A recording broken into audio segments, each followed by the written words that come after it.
Hi guys, now I'm going to do a bit of a different video today. Never done one of these before because my subscribers should do by now know what kind of golf clubs I play in my bag. But I'm going to do a what's in the bag video, and reason I'm doing it because I've got something a little bit different for 2018. I'm going to go to the range and let's have a look.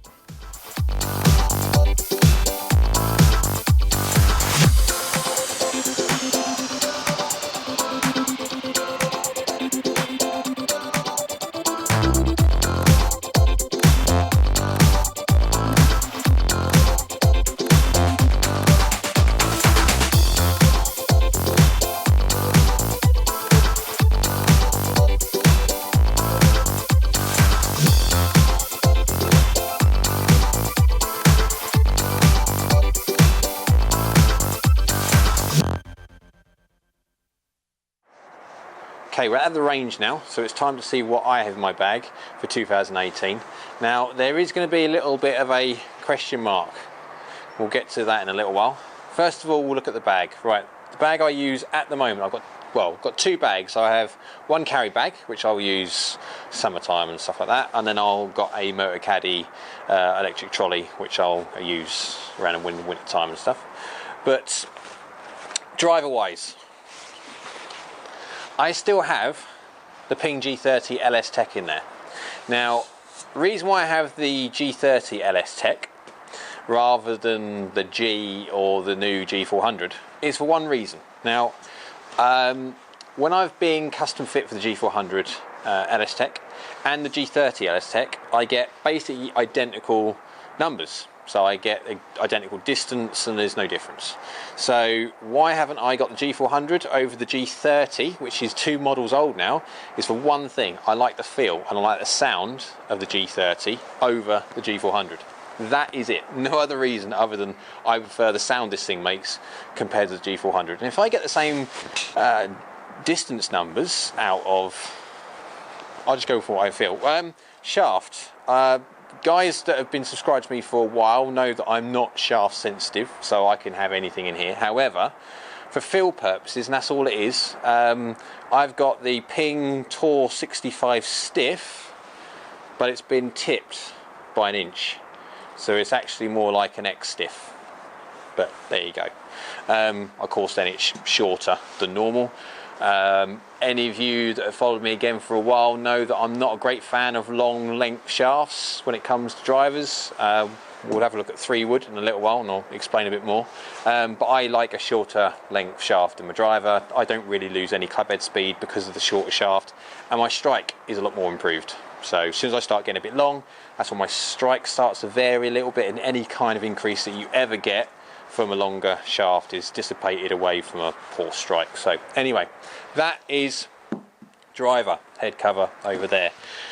3-wood, again, Ping G30. Reasons why it's Ping again, because I prefer the feel, the G30 over the G400. And to be fair, I actually like the shape of the G30, as in the profile of the head. The G400 to me is a bit kind of flat, very flat and squatty looking, like it looks like, I don't know, it's been sandwiched in between two things. Very unique shape, but I prefer the shape of the G30, and again I get the exact same performance figures anyway, so it makes no really difference. I just prefer the feel of this one. Right, when it comes to the shaft, this is going to be a little bit different. Rather than a 3-wood shaft, well, it is a 3-wood shaft, but it is actually at 5-wood length, so it's a short shaft 3-wood. And in this one I've got the Ping TFC 419 extra stiff.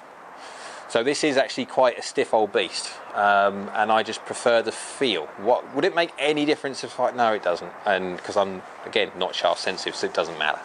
But I just do prefer the short length. As you can see, I'm not a great fan of wear marks at all. But for some reason I keep obviously hitting the same spot, which is good, but I'm wearing the paint out for the inside grooves. I'm not a great fan of seeing wear marks generally, but unless I start getting a little white paint pen and trying to colour them back in again, that's going to stay there, unfortunately. Right, that's 3-wood. Right, when it comes to the hybrids, now if anyone has seen my Mizuno Cok Hybrid review, you know straight away why these things are in here. because they are just crazy cool. I really, really do like these things. Because of the fact that they've got the interchangeable kind of sleevey neck thing, I can go up and down by 1 and 2 degrees and standard, and also lie as well, which is good. And it enables me to dial in the distance that I want for my club. So like the driver, if you go total distance, it's around about 290-ish after bounce and roll. The 3 wood then will go sort of total distance depending on ground conditions, but it carries around 234. But then when it comes to total distance, it's around about the 255-ish kind of mark, depending on what ground surface I'm hitting to. This thing, when it comes to the 3, I've got the 3 and 4 in this, and it's in the upside down, the Speeder Evolution HB Hybrid, I'm guessing, 85 X Flex. So it's quite a heavy, stiff shaft. Now, you might be getting a theme of things when it comes to shafts in my woods, that I prefer a slightly heavier and slightly stiffer feel. And it is only that. It's only a feel, that's it. And these are 1/2 inch shorter than normal. Again, going back to the length, I prefer a slightly shorter length. So that one there, and also the 4. Won't bother taking the head cover off of that. But you're looking at the 3 hybrid will carry in and around the sort of 215 to 220 mark. So as is sort of give or take 20 to 15 yards short of my 3 wood, and then my 4 will then carry around about the 205 mark. So you're looking again sort of 10 to 15 or so yards shorter than that. Now, that's that bit done. You can see now, hopefully, that I've got this little thing, the putter, which will go to at the end, and we've got these 3 things at the bottom, which again will go to at the end, but there's something missing. And the reason why there's something missing, we'll go have a look. Okay, we're indoors. My package has arrived. Now, I had MP57 Mizunos in there before, from 5 to pitch and wedge, because obviously got my hybrids, done those. Sorry, the Mizuno fans, I'm not a traitor. Callaway. I've gone Callaway, and they are, get one out, all wrapped up, as you can see. If I tear one to pieces, there we go. Get rid of that. Get rid of all this. It is, I don't know if the camera will pick this up properly, not quite sure, but no, it's still focusing on me, doesn't matter. They are the Callaway CF16s. Now, not the Pro model, the normal model. Now, I've done the video of these on my channel. I've done a few of them. I've done the actual CF16 one. Then I've compared it up against the JPX 900 Forged, I think, and also the Epic Pro from Callaway. And anyone who's watched those videos, if I'll pop these up here somewhere, will know that I love the feel of these things. I always have loved the feel of these things. I like the fact that it's got like a little tiny Scotty blade length. The actual blade itself is not too tall or anything else like that. You've got a quite a, it's like a medium, it's a medium top line, and it's a medium to thinnish sole. So it's not the most like player iron, it's not bladey, not at all, none whatsoever. But it's, what I like about the fact that when I look at it down by the ball, it's like a little boxer. It's like stocky, but it's small. It's like, and I don't know how I'm trying to explain how the look of it, because of that stubby blade length, it does look like a player's iron, but it's got the lines to make it a little bit more forgiving. So it's more of a forgiving head anyway. So the lofts are stronger on these. So I'm having to, when I've done the custom fit for these, I've had to try and play with them to try and make sure I get them in the right lofts and get the right gapping right for my next wedges, which we'll do after this bit.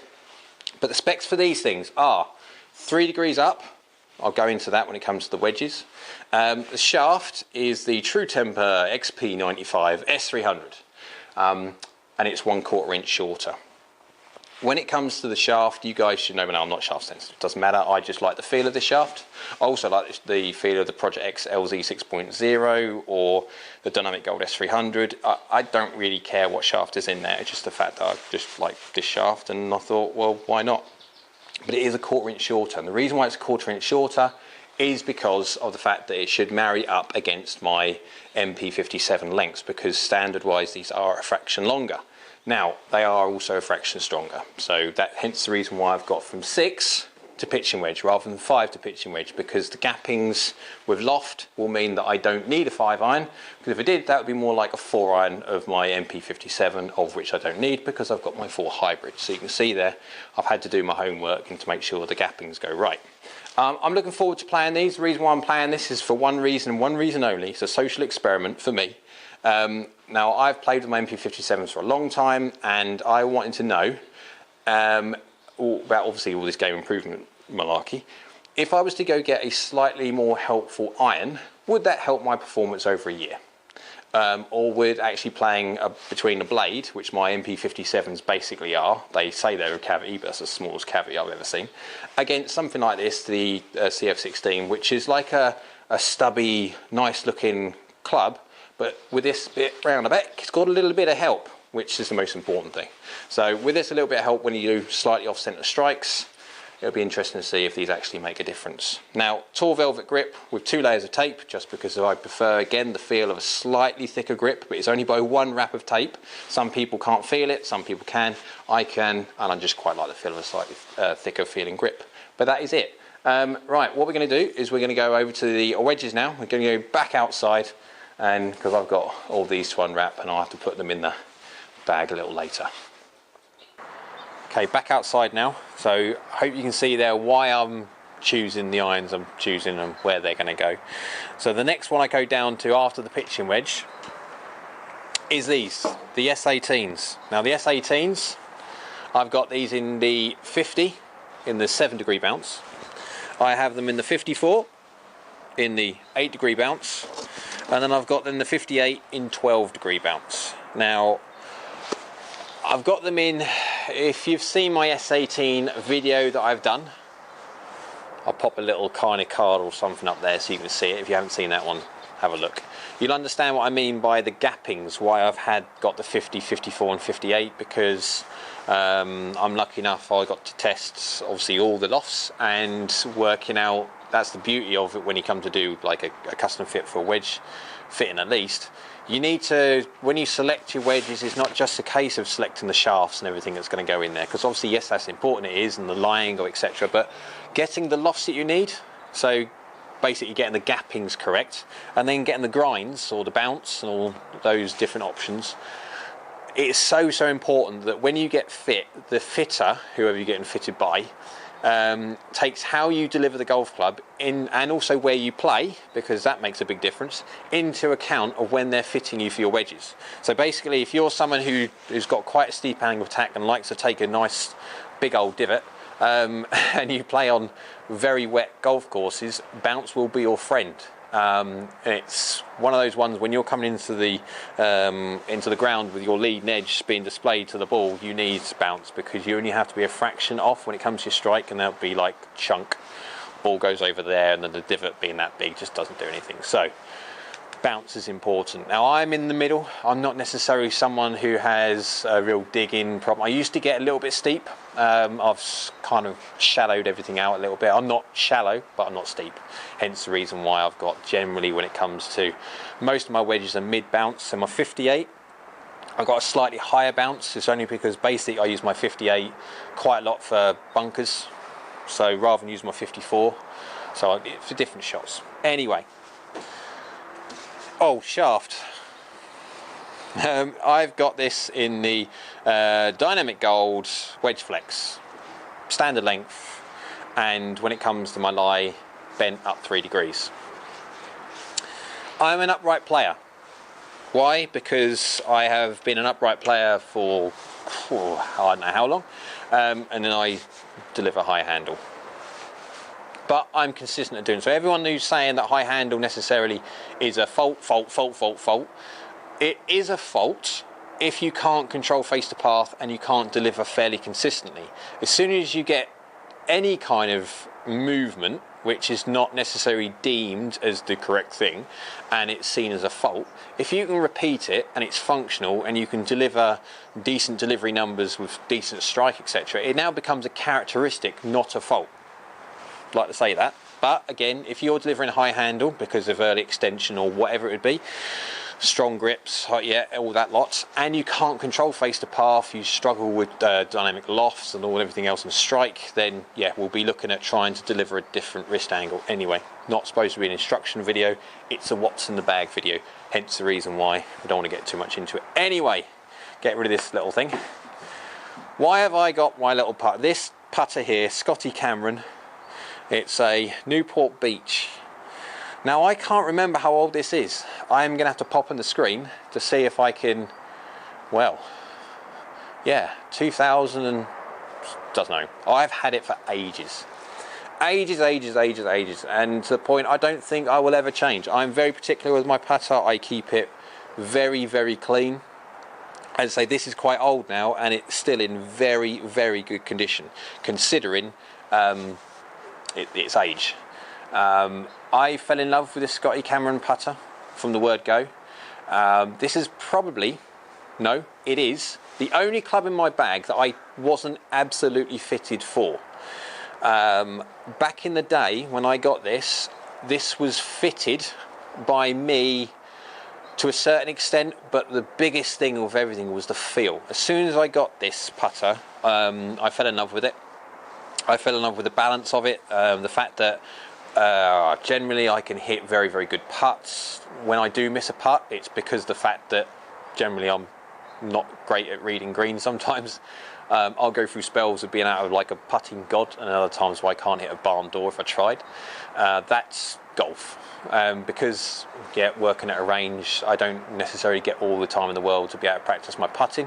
When it comes to my iron play, as you guys should see when it comes to my reviews, generally it's not too much of a problem for me, because bearing in mind I'm hitting irons all the time, hitting woods all the time, hitting hybrids all the time, but I don't get to putt all that much or chip. So it is nice to go to, say, Thetford Golf Course and do that side of things. But that's the reason why I got this in what I've got it. Do you know what? I don't even know what shaft it's in. It's just a steel thing which connects the grip to this end. That's all it is. It's a standard. Everything else is standard on it. So whatever loft this was first designed to have, I can't remember if it was 3 or 4 degrees. Standard lie. The only thing I've got, obviously, you've got the Scotty Cameron red grip on there.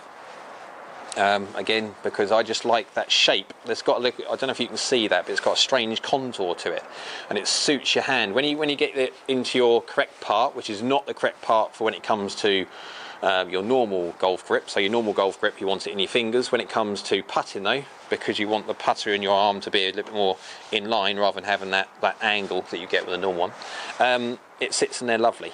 So it promotes a good grip. That's the whole idea of the, yeah. Right, balls. Yeah, I'm using the Vice Pro.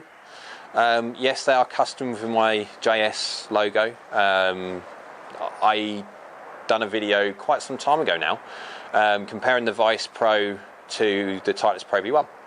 And previous to that, I did play the Titleist Pro V1. And of course I heard of this company called Vice that were making these wild claims to say that they were making a golf ball that is as good as a Pro V1. Of course I went, yeah, right, go on then, show me. So and they very kindly sent me a batch of balls to test, of which I did. So I'll get these balls out here now. Oh, they're in here. Yeah, so logo. I do like these balls, and they did. And when it comes to testing, I was amazed at the relative cheapness of these balls when you buy them in bulk, compared to the likes of Pro V1, and they do exactly the same thing. Wooden tees, I'm not really fussed. I'll use the same wooden tee for driver or an iron. I'll just push it in the ground a bit more. Apart from that, yes, I'll always carry one of these alignment stick. Always handy little thing, and I haven't got like the normal size ones which are a bit longer than this. They stick out a bit more in the bag. This one's a slightly stubby one which I'll stick where the wedges down the bottom there. So right, that's what I've got in my bag for 2018. Now yes, the Mizunos have come out for I'm gonna say about a year possibly. This idea I've had with the CF16s, going back onto it, is just purely just so I can see what a different style of head when people go on about game improvement. Okay, the CF16s, they're not a game improvement iron. They're not like the biggest battering rams they have. They are still a player's iron, but with a little bit of help. And I've always liked the CF16s, and to a point of where I thought, you know what, if I'm going to change, I'm going to do like a little experiment to see in 2018, playing with them, what difference do game improvement or semi-game improvement, they're players' irons but with a bit of help. My MP57s, yes, they're getting old, but they're still performing very, very well. And compared generally in loft-wise to most others, but what they're not very forgiving on is strike. With the CF16s, you can be a little bit more variant in your strike and get away with it now. In a test, you can see little bits and pieces when you're trying to measure one up against the other, but I wanted to do it for a season. So I'm going to try and track my scoring averages, my distance control, my greens in regulation, all those bits and pieces that you initially associate with changed equipment, to see after a year if it actually makes a difference or not. And if it doesn't, I'll go straight back to my Mizunos, or by that time I'll get a new set of Mizunos, whatever they will be anyway. If not, I actually might stay with the CF16s if it's a eureka time. But yeah, anyway, hope you liked the video. If you did, click that like button below. Comment below with what kind of equipment you're going to stick in your bag for 2018. I'm going to put a little subscribe button either way. I can't whichever site it's going to be. Click that one if you can, because if you do, it allows me to make more content like this. Hope you enjoyed it, and we'll see you again soon.